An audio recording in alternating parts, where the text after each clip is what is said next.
তেখেতে বৰদিন ডাঙৰীয়া ছাৰে কৈছিলে যে আমাৰ বানপানী সাহায্য আছে, খুব ভাল কৰিছে এইটো সহায় কৰাৰ কাৰণে আমি ভাল পাইছোঁ। গকুল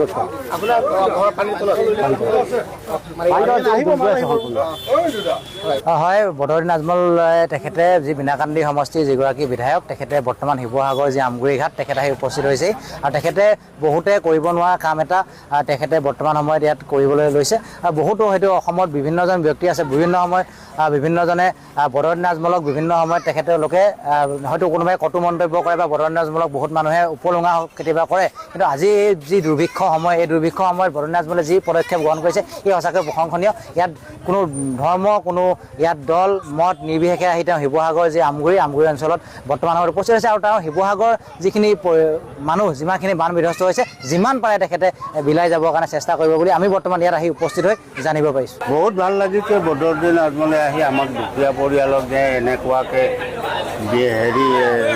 শিবিৰত আহি বস্তুবোৰ বিলাইছে, সেইটো কাৰণে ধন্যবাদ বদৰুদ্দিন আজমলক। ভাল লাগিছে বহুত ভাল লাগিছে। তেওঁক আমি মোবাইলতে দেখিছোঁ, টিভিত দেখিছোঁ, কিন্তু ৰিয়েলি দেখা নাই। ৰিয়েলি চাবলৈ বহুত মন গৈছে আমাৰ।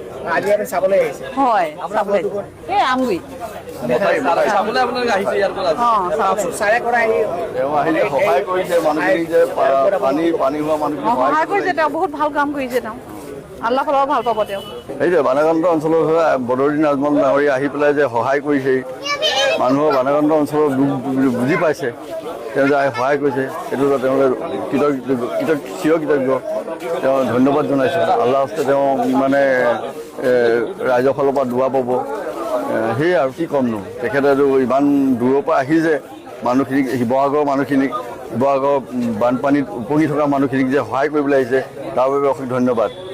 সেইটো চিজুজেন আজমল চাহাব ডাঙৰীয়া আমাৰ শিৱসাগৰলৈ আহিছে বান সাহায্য দিবৰ কাৰণে। আমাৰ ইয়াৰ বিধায়কৰ মানে টীম এটা কালি আহিছিলে, আহি তেনেকৈ অলপ চলপ সহায় কৰিলে। তাৰ উপৰিঞ্চি অত দূৰৰ পৰা তেওঁ বদৰুদ্দিন আজমল চাহাব আমাৰ ইয়ালৈ আহিছে, তাৰ কাৰণে ধন্যবাদ যাচিছোঁ। তেওঁ আমাৰ ইয়াৰ বান সাহায্যৰ মানুহৰ কাৰণে হেৰি কৰিছে, পানীটো হেৰি হৈ আছে, বহুত জেগাত পানী হৈছে, নোহোৱা জেগাত।